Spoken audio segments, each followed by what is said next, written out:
नमस्कार, मैं आयुषी आप सभी दर्शकों का अन्नदाता कार्यक्रम में स्वागत करती हूँ। त्याग और तपस्या का दूसरा नाम है किसान। कृषि ही उसकी भक्ति है और कृषि ही उसकी शक्ति है। कृषि ही उसकी निद्रा है और कृषि ही उसका जागरण है। ऐसे ही भारतीय किसानों को खेतीबाड़ी से जुड़ी हुई बहुत सी नई लाभकारी जानकारियां देने के लिए हर रोज सुबह हम आपके साथ आते हैं। तो चलिए कार्यक्रम शुरू करने से पहले देखते हैं क्या है आज के अन्नदाता में। आज विश्व मना रहा है पर्यावरण दिवस।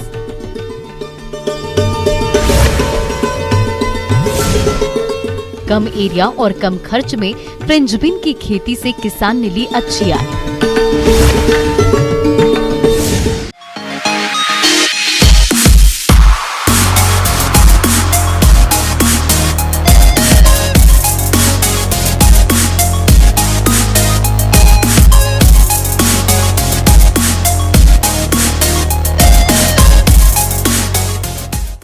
ना ये धरा होगी ना ये आसमान होगा, पर्यावरण के बिना ना कोई इंसान होगा। प्रकृति के बिना मनुष्य का जीवन संभव नहीं है, लेकिन फिर भी हम आधुनिकता की दौड़ में पर्यावरण को लगातार नुकसान पहुंचा रहे हैं। धरती पर जनजीवन को सुरक्षित रखने के लिए पर्यावरण का सुरक्षित रहना बहुत जरूरी है और इसी बात को ध्यान में रखते हुए हर साल 5 जून को विश्व पर्यावरण दिवस मनाया जाता है। इस दिन लोगों को पर्यावरण के प्रति सचेत किया जाता है और पर्यावरण को संरक्षित करने के लिए प्रोत्साहित भी किया जाता है। इसलिए आज हम आपके लिए लाए हैं विश्व पर्यावरण दिवस पर ये खास प्रस्तुति।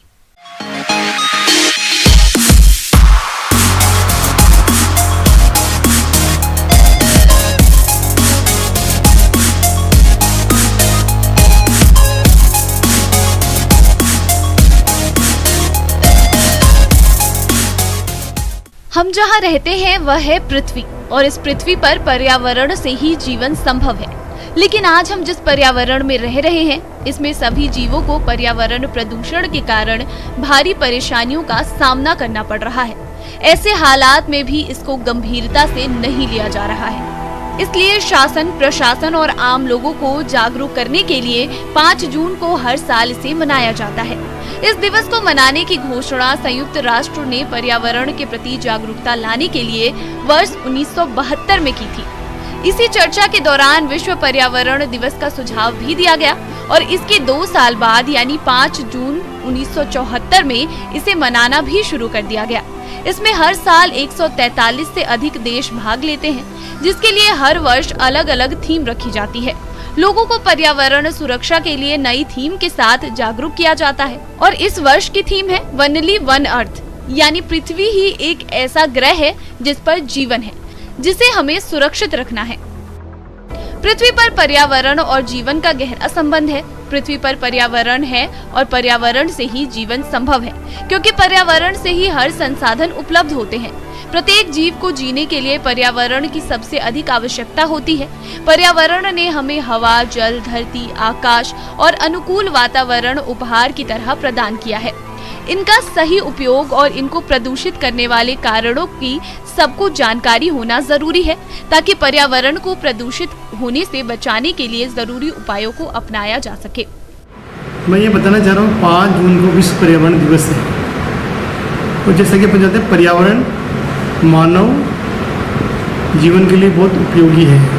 यदि पर्यावरण सही है तो हमारा स्वास्थ्य सही रहेगा, वरना क्या होगा कि जो मानव जीवन है उसके ऊपर दुष्परिणाम हमें देखने को मिल रहे हैं। पूरा वातावरण प्रदूषित हो चुका है। चाहे पोल्यूशन की बात करें अपन, चाहे वायु प्रदूषण की बात करें, जल प्रदूषण की बात करें, तो ये काफ़ी मात्रा में बढ़ रहा है और ये पर्यावरण को किसी न किसी रूप में नुकसान पहुंचा रही है। पॉलीथीन का हम लोग प्रयोग करते हैं। एक पॉलीथीन जो होती है वो डिग्रेड नहीं होती है, बहुत लंबे टाइम तक है जो ज़मीन में पड़ी रहती है और जानवर खा जाते हैं। कई बार अपन देखते हैं जानवर के पेट में फंस जाती है, जानवर मर जाते हैं। तो वो जानवरों के लिए बहुत, पॉलीथीन का उपयोग करना जानवरों के लिए बहुत ही नुकसानदायक है। तो हम सबका कर्तव्य बनता है कि अपने पर्यावरण की रक्षा के लिए हम लोग उपाय करें। बढ़ती हुई जनसंख्या की खाद्यान्न उत्पादन बढ़ाने के लिए आवश्यक है कि हमारे देश की मिट्टी, जल, वातावरण स्वस्थ और सुरक्षित रहे, क्योंकि अपने देश की 60% जनसंख्या कृषि पर निर्भर रहकर आज के समय में खाद्यान्न का भरपूर उत्पादन कर रही है। लेकिन इस उत्पादन को लेने के लिए जिस तरह अनावश्यक अधिक मात्रा में सिंचाई जल की बर्बादी, रासायनिक उर्वरकों और रासायनिक दवाओं का फसलों पर अंधाधुंध प्रयोग हम कर रहे हैं, उससे पर्यावरण को बहुत नुकसान हो रहा है और प्राकृतिक संसाधनों में भारी गिरावट आ रही है, जिससे प्रतिवर्ष अपने देश में भूमि का जलस्तर नीचे जा रहा है। साथ में खेती वाली जमीन खराब होने की तरफ है और दूसरी तरफ कृषि में रसायनों के हानिकारक प्रभाव से फसल अवशेषों को जलाने, पशुपालन और खेती से उत्सर्जित पदार्थों से ग्रीन हाउस गैसों जैसे methane, carbon dioxide, nitrate oxide का उत्सर्जन हो रहा है। ग्रीन हाउस गैसों के उत्सर्जन के मुख्य कारणों में कृषि और कृषि उत्पाद द्वारा 12.5% और भू उपयोग और कृषि अवशेषों के द्वारा 10% का योगदान दिया जा रहा है, जिसका मानव हेल्थ पर असर पड़ रहा है और दूसरी तरफ हमारी कृषि पारिस्थितिकी को काफी नुकसान पहुंच रहा है, जिससे हमारी खाद्य सुरक्षा भी खतरे में पड़ सकती है। इसलिए पर्यावरण की सुरक्षा के लिए हमें जागरूक होना पड़ेगा। इसके लिए सबसे पहले वातावरण में आ रही इन विनाशकारी गैसों के उत्सर्जन में कमी की जाए और इन गैसों के सबसे बड़े उपभोक्ता हरे पौधों की अधिकता पृथ्वी पर बढ़ानी होगी, क्योंकि हमारे देश में जहां 35% वन क्षेत्र रहने चाहिए, वहां पर मात्र 24% वन क्षेत्र ही रह गए हैं। इसलिए किसान भाइयों, हरे पौधों की संख्या बढ़ाने के लिए हमें सामाजिक वानिकी को अपनाना होगा, जिसके अंतर्गत जिन भूमियों पर खेती नहीं की जा रही है वहां पर वृक्षारोपण किया जाए, सड़कों के किनारे भी वृक्षारोपण किया जाए और यह प्रयास हमें सामूहिक स्तर पर करना चाहिए। इसके अलावा खेती योग्य भूमि पर कृषि फसलों के साथ वानिकी और फल वृक्षों का रोपण व्यापक स्तर पर किया जाए। आज देखा जा रहा है कि शहरों सहित गाँवों में भी पानी दूषित होता जा रहा है, जिसकी वजह कल कारखाने तो है ही, कृषि में बढ़ते रसायनों का भी बड़ा योगदान है। इसलिए रसायनों पर निर्भरता कम करते हुए जैविक खेती पर जोर देना होगा। समेकित कृषि का भी पर्यावरण संतुलन में विशेष योगदान होता है, इसलिए किसान इसे जरूर अपनाएं। फसल चक्र भी अपनाएं और फसल चक्र में दलहनी फसलों को जरूर शामिल करें। विश्व पर्यावरण दिवस पर हमें संकल्प लेना चाहिए कि हम जो है ज़्यादा से ज़्यादा पेड़ लगाएंगे, कि जो वातावरण को जो ठीक कर सकते हैं, वायु प्रदूषण को, वो केवल पेड़ ठीक कर सकते हैं। हमें संकल्प लेना चाहिए कि एक व्यक्ति एक पेड़ जरूर से लगाए, उसको आगे बचाना, बड़ा करना वो बहुत ज़रूरी है। ग्रीन एनर्जी की बात करें तो अभी आपने देखा होगा कोल का कितना यूज, बिजली बनाने में कोल का हम कितना उपयोग कर रहे हैं। तो कोल के उपयोग पे जो डिपेंडेंसी है वो हमें कम करनी चाहिए, ग्रीन एनर्जी की तरफ बढ़ना चाहिए, जैसे सोलर है, विंड एनर्जी है, इन दिशा में हमें काम करना चाहिए, ताकि जो है जो कि कोल जो एनर्जी है उसके ऊपर विद्युत की डिपेंडेंसी कम हो और हमें सोलर से मिले। हीट वेव आ रही है, अपन देख रहे हैं अभी राजस्थान मध्य प्रदेश में खूब गर्मी पड़ रही है और तापमान 48-49 तक पहुंच गया, और कभी बहुत सर्दी पड़ी थी, लास्ट ईयर हमने देखा बहुत ठंड पड़ी थी। और इस तरह के जो बदलाव हमें देखने को मिल रहे हैं वो केवल ग्लोबल वार्मिंग की वजह से हैं। अब अपन बात करें किस तरह से अपन पर्यावरण की रक्षा कर सकते हैं। पहला तो ये है हमारे पास जो वन क्षेत्र है, तो पूरे भूभाग का लगभग 33% वन क्षेत्र होना चाहिए, लेकिन भारत में भी 21% ही है। और राजस्थान की अपन बात करें तो लगभग 9.5% है। तो जितना वन क्षेत्र होगा उतना ही जो है वायु का प्रदूषण कम होगा, क्योंकि पेड़ क्या करते हैं, जो प्रदूषित हवा को अवशोषण करते हैं। फॉर एग्जाम्पल कार्बन डाइऑक्साइड को, उसकी मात्रा कम करते हैं। तो हमें ज़्यादा से ज़्यादा पेड़ लगाने चाहिए। और हमें जो वेस्ट डिस्पोजल है, जो पॉलीथीन है, ई वेस्ट है, उनका उपयोग हमें कम करना चाहिए। जैसे मिट्टी के, फॉर एग्जाम्पल मैं बताऊँ, राजस्थान में हमारे मिट्टी के घड़े बनते हैं, मिट्टी की चीज़ें हम लोग काम में लेते थे, तो मिट्टी हाथ के हाथ डिस्पोज हो जाता है उसका। एग्रीकल्चर की बात करें तो एग्रीकल्चर का हमें ये नहीं सोचना चाहिए क्या एग्रीकल्चर भी जो है वायु प्रदूषण नहीं कर रहा है। खेती में उन चीज़ों को काम में लेना चाहिए, जैसे ग्रीन एग्रीकल्चर है, वो केमिकल काम में लेने चाहिए जिनको कि ग्रीन लोगो हो। तो अपने को जो ग्रीन लोगो वाले मतलब वातावरण के लिए हार्मफुल नहीं है, ऐसे रसायनों का हमें खेती में प्रयोग करना चाहिए जो कि पर्यावरण को कम से कम नुकसान पहुंचाए। और ज़्यादा से ज़्यादा पेड़ लगाएं, ताकि क्या कि हमारे जो आसपास का जो एरिया है वो प्रदूषित ना हो। इस तरह के उपायों को अपनाकर पर्यावरण को कृषि से होने वाले नुकसान को बहुत कम किया जा सकता है। और अंत में हम यही कहना चाहेंगे कि हर व्यक्ति का यह कर्तव्य है कि वह पर्यावरण की रक्षा के लिए अपनी जिम्मेदारी निभाए और धरती को हरा भरा रखे। ये थी कुछ उपयोगी जानकारियां। अब लेते हैं एक छोटा सा ब्रेक, जल्द लौटेंगे और जानेंगे कार्यक्रम में आगे क्या है महत्वपूर्ण जानकारियां। बने रहिए हमारे साथ।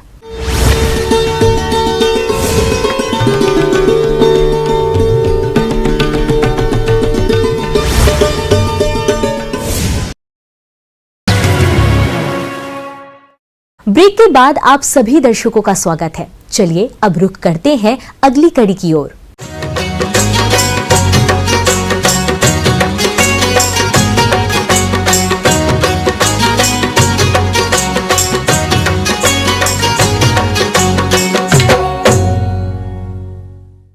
देश के बहुत से किसान भाई विभिन्न तरह की सब्जियों की खेती करके अपनी आर्थिक स्थिति मजबूत कर रहे हैं और आज हम आपको हिमाचल प्रदेश जिला सिरमौर के रहने वाले एक ऐसे ही प्रगतिशील किसान उदय राज शर्मा से मिलवाने जा रहे हैं जो अपने 1.5 बीघे में फ्रेंचबीन की खेती करके कम खर्च में अच्छी खासी आमदनी कमा रहे हैं। तो आइए मिलते हैं इन्हीं से और जानते हैं इनके अनुभवों को।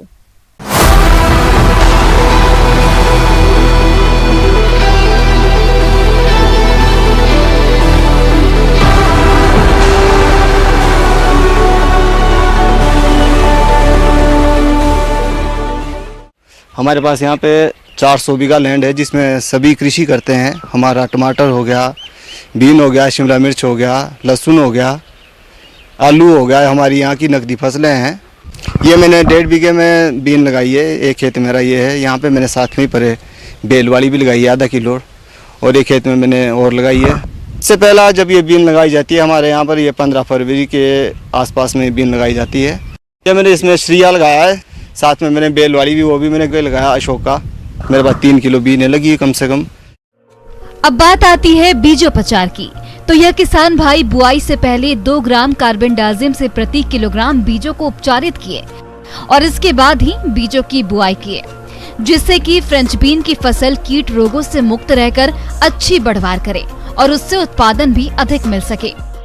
तो इसमें 2 फुट पे लाइन होगी इसकी, ठीक है, नाप के, और इसमें बीज डालेंगे। फिर बीज के ऊपर एक दवाई मिलती है, वो इसमें कीटनाशक होती है, वो इसमें करनी पड़ती है क्योंकि सर्दियाँ होती है, थोड़ा बीज जमने में दिक्कत करता है, इसलिए वो बीज से कीड़ा नहीं लगता है इसमें और इसमें 15 से 20 दिन इसको जर्मिनेशन में लग जाते हैं। फिर इसकी गुड़ाई भी होनी है। मैंने जिस वक्त इसकी जुताई की थी तो जुताई के बाद मैंने इसमें 10-10 किलो मिक्सचर छट्टे में डाल दी थी। फिर जब मेरी जर्मिनेशन हुई इसकी, फिर पहली गुड़ाई को छोड़ के मैंने ऐसे ही की, इसकी पहली गुड़ाई कोई खा नहीं। उसके बाद से मैं इसमें 5-5 किलो यूरिया हर दूसरी तीसरी सिंचाई में डाल रहा हूँ। ये इसकी खादें हैं। यूरिया इसमें कंटिन्यू चाहिए आपको। हमारे पास यहाँ पे गवर्नमेंट की तरफ से सरकारी कूल है, वो बंदा है हमारा, डायरेक्ट नदी से जुड़ा हुआ है, ऐसा कुछ नहीं है। उसमें हमारे को समस्या भी आती है, फिर गवर्नमेंट हमारे को वैसे करती भी, काफ़ी कोऑपरेट करती है गवर्नमेंट, पर गांव वाले खुद भी बहुत वहाँ पे वो करते हैं। हम खुद उसकी साफ़ सफाई करते हैं, इसलिए पानी की हमारे पास इतनी समस्या नहीं है। इसमें माइट में भी हमारे को बहुत शिकायत आती है, माइट बहुत आती है इसमें। उसके लिए हमारे पास पैरामाइट की एक पेस्टिसाइड मिलती है, वो स्पेशल इसी के लिए होती है। उसके लिए आप कोई अदर दवाई नहीं कर सकते हैं, सिर्फ माइट के लिए माइट की होगी। सुंडी भी लगती है, उसके लिए भी अब अच्छी दवाइयाँ करनी पड़ती है क्योंकि सुंडी मरती नहीं है इतनी जल्दी। इसलिए हम आजकल ये आपकी कोराजन कर लेते हैं इसमें, चीज़ के नाम से कीटनाशक है, वो भी अच्छी है। बाकी इसके लिए एक आपका बीन के लिए आजकल जैसे बरसात इसमें जंग की समस्या आती है, तो इसमें कंटाफ भी कर सकते हैं आप, स्कोर भी कर सकते हैं। से ये मैंने 3 किलो बीन लगाई है। अगर ऐसा ही रेट मिलता रहा तो अभी मेरा दूसरा तुड़ान है इसमें। अभी मैं इसमें अच्छा अगर मेहनत करता रहूँ तो 3 तुड़ान इसमें और आ सकते हैं। तो ये मेरी 1.5 लाख की, 1.5 लाख 1.5-2 लाख की हो सकती है अभी, अगर ऐसा ही रेट मिलता है। अभी भी रेट आपका यहाँ पे 50, 55, 65, 70 तक भी बिक रहा है, माल देख के, जैसे आपके माल की क्वालिटी है ऐसा भी रेट है। फिर भी हमारे को इसमें अच्छा मुनाफा मिल सकता है और इसमें बीन में खर्चा भी कम है थोड़ा। दवाइयाँ इसकी सस्ती है, लॉन्ग पीरियड की आजकल दवाइयाँ हैं। तो 3 किलो बीन में मेरे पास इसमें दवाइयों का सारा ही 7-8 हज़ार का खर्चा पड़ेगा। किसान भाइयों, आमतौर पर 1.5 बीघा प्रक्षेत्र पर लगी फ्रेंच बीन की फसल से कुल 26 से 27 कुंतल उपज मिलती है। और जहां तक बाजार भाव की बात है तो यदि औसतन 60 रुपए प्रति किलो मानकर चलें तो इनकी कुल आय 1,62,000 रुपए आएगी। और जहां तक कुल लागत खर्च की बात है तो खेत की तैयारी, खाद उर्वरक, बीज की खरीदी, दवा, तुड़ाई और परिवहन इत्यादि को मिलाकर कुल खर्चा 8,000 रुपए आता है। इस तरह इन्हें शुद्ध मुनाफे के रूप में औसतन 1,54,000 रुपए मिलने की संभावना है।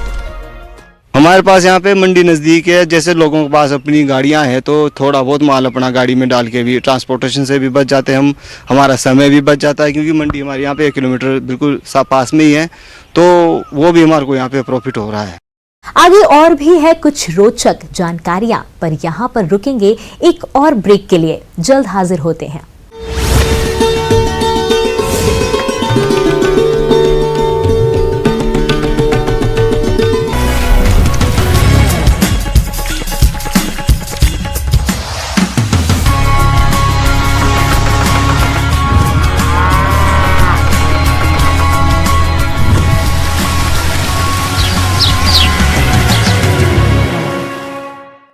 ब्रेक के बाद एक बार फिर से आप सभी दर्शकों का अन्नदाता कार्यक्रम में स्वागत है।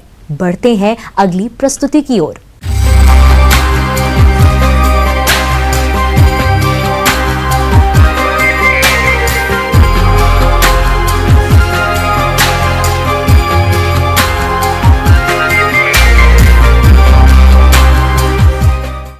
किसान भाइयों, जैसा कि अभी आपके खेत खाली हैं, ऐसे में आप अपने खेतों की गहरी जुताई करें, जिससे मिट्टी की उर्वरा शक्ति और जल धारण क्षमता बढ़ती है।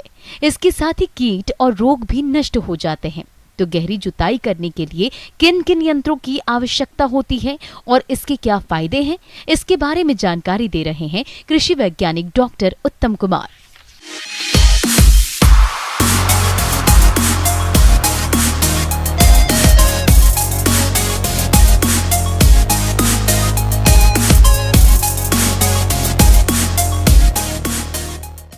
किसान भाइयों, आप सभी को नमस्कार। मैं आज आप लोग को जो डीप प्लाइंग, जिस मतलब गहरी जुताई, खेत की गहरी जुताई के बारे में डिटेल से बताना चाह रहा हूँ। देखिए क्या है कि खेत की गहरी जुताई बहुत ही जरूरी है, क्योंकि आप जानते हैं कि खेत में बहुत कीड़े मकोड़े रहते हैं और भी बहुत ऐसी चीज़ें होती है जिसको यदि आप गहरी जुताई करते हैं तो वो कीड़े मकोड़े जो भी चीज़ें हैं वो ऊपर आ जाते हैं।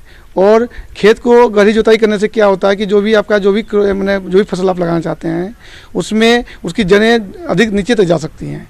इसलिए खेतों को गहरी जुताई करने के लिए मैं कुछ मशीनें आपके सामने प्रस्तुत कर रहा हूं, जिसमें सबसे पहले क्या है कि मोल्ड बोर्ड हल ये एक ट्रैक्टर चलित यंत्र है। इसका फार छर फार यानी बार टाइप प्रकार का होता है तथा यह उच्च कार्बन स्टील या कम मिश्रित स्टील का बना होता है। इसकी जुताई की गहराई का नियंत्रण हाइड्रोलिक लीवर से या ट्रैक्टर की 3 पॉइंट लिंकेज से करते हैं। इस हल से सख्त मिट्टी को भी आसानी से तोड़ा जा सकता है। इसका प्रयोग हरी खादों को मिट्टी में मिलाने के काम में भी होता है और इससे हम आप कम से कम 30 सेंटीमीटर तक खेत की गहरी जुताई कर सकते हैं।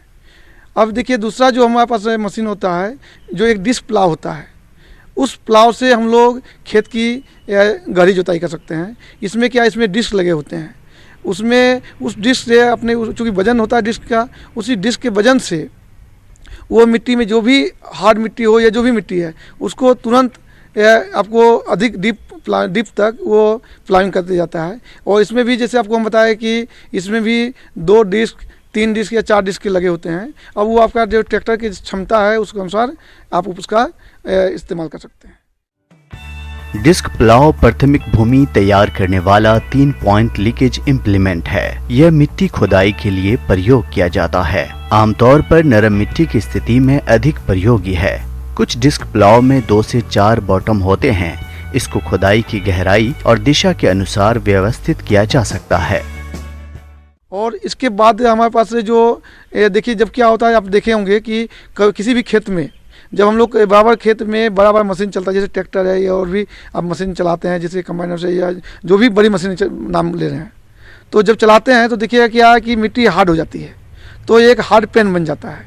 तो उस हार्ड पेन को भी तोड़ना बहुत जरूरी है, नहीं तो क्या होगा कि आप खेत जोतेंगे लेकिन आपका क्रॉप बोले जो भी आपका फसल लगा रहे हैं उसका जड़ जब नीचे नहीं जाएगा तो उसमें पैदावार कम होगी। तो उसके लिए एक हमारे पास मशीन है, उसको कहते हैं सबसॉइलर। ट्रैक्टर चलित सबसॉइलर हल। इस हल में एक हरीस होता है जो उच्च कार्बन स्टील का बना होता है। हरीस ऊपर एवं नीचे निकले हुए किनारों को दृढ़ता प्रदान करता है। एक खोखला स्टील का एडॉप्टर होता है जो हरीस के नीचे भाग में लगा होता है और फार को मदद करता है। इस यंत्र का फार उच्च कार्बन स्टील का बना होता है। यंत्र की गहराई ट्रैक्टर की हाइड्रोलिक प्रणाली द्वारा नियंत्रित की जाती है। हल का प्रयोग गहरी जुताई के लिए किया जाता है जिससे मिट्टी की जल धारण करने की क्षमता बढ़ जाती है। इस प्रकार इसके उपयोग से उपज में 30% तक की वृद्धि हो सकती है। ग्रीष्मकालीन जुताई के फायदे। मिट्टी में सुधार होता है, मिट्टी की जलधारण क्षमता बढ़ती है, खेत की कठोर परत टूट जाती है। इससे मिट्टी को पौधों की जड़ों के विकास के अनुकूल बनाने में मदद मिलती है। मिट्टी के नीचे छुपे हानिकारक कीट, उनके अंडे, प्यूपा आदि मिट्टी की ऊपरी सतह में आ जाते हैं जो सूर्य के सीधे संपर्क में आने से नष्ट हो जाते हैं। इससे फसलों में होने वाली अनेक बीमारियों की रोकथाम में मदद मिलती है। ग्रीष्मकालीन जुताई करके खरीफ में बोई जाने वाली दलहन, तिलहन और विभिन्न सब्जियों, भाजियों में होने वाले कीट के प्रकोप को रोका या कम किया जा सकता है। गहरी जुताई से सतह पर पड़े फसलों के अवशेष, खरपतवार जमीन के अंदर गड़ जाते हैं। बाद में वही सड़ के जैविक खाद में परिवर्तित हो जाते हैं जो कि खरीफ की फसलों के लिए महत्वपूर्ण साबित होते हैं। और जहाँ तक बात है गवर्नमेंट से सब्सिडी की, किस मशीन में कितना सब्सिडी मिल रही है, गवर्नमेंट से क्या स्कीम्स हैं, उसके बारे में आप डिटेल से मालूम कर सकते हैं।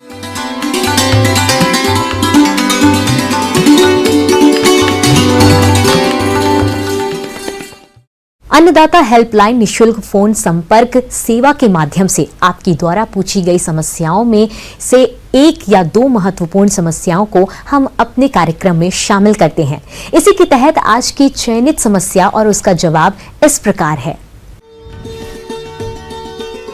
अन्नदाता निःशुल्क फोन संपर्क सेवा के माध्यम से पूछे गए प्रश्नों में से आज हमने जिस प्रश्न को कार्यक्रम में शामिल किया है उसे पूछा है ग्राम बरली, जिला जोधपुर के कृषक उमाकांत ने। बेर के उद्यानों में कटाई छटाई के बारे में संपूर्ण जानकारी चाहते हैं। उमाकांत जी, आपकी जानकारी के लिए प्रस्तुत है कार्यक्रम का ये अंश।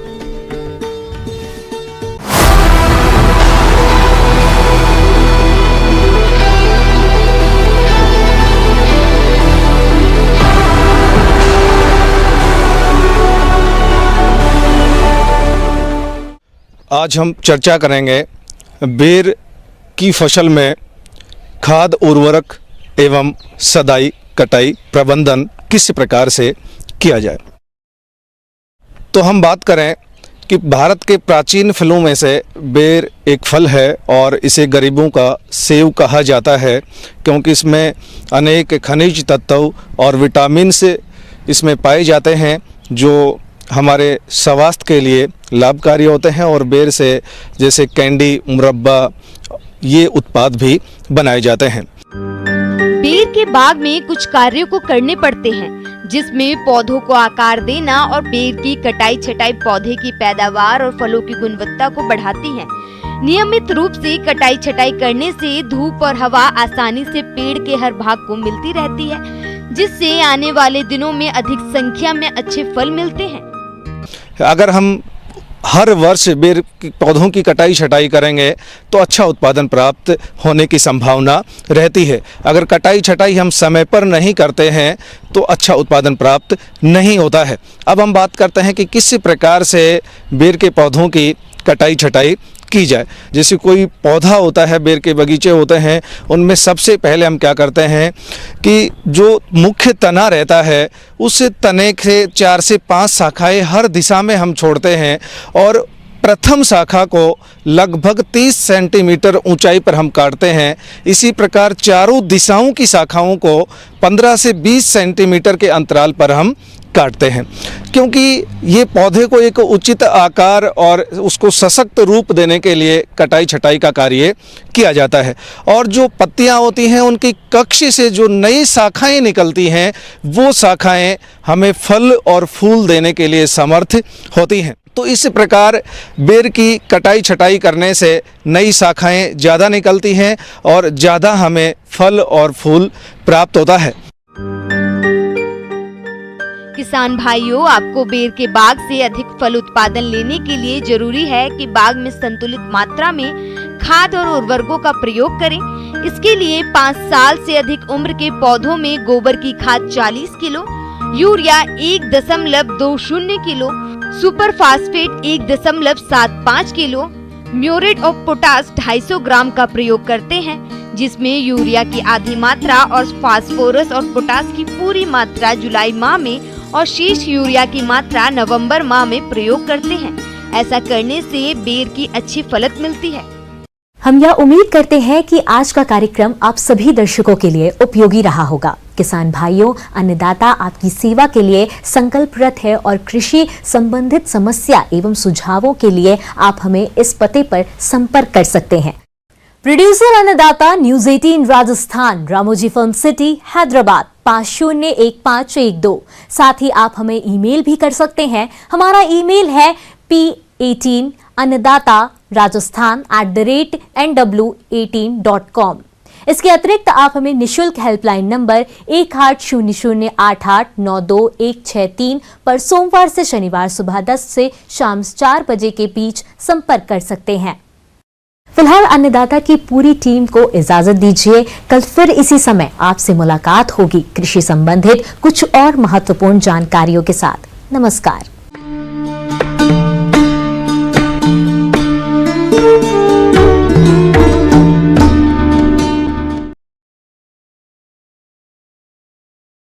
पहले ही जला रहा है।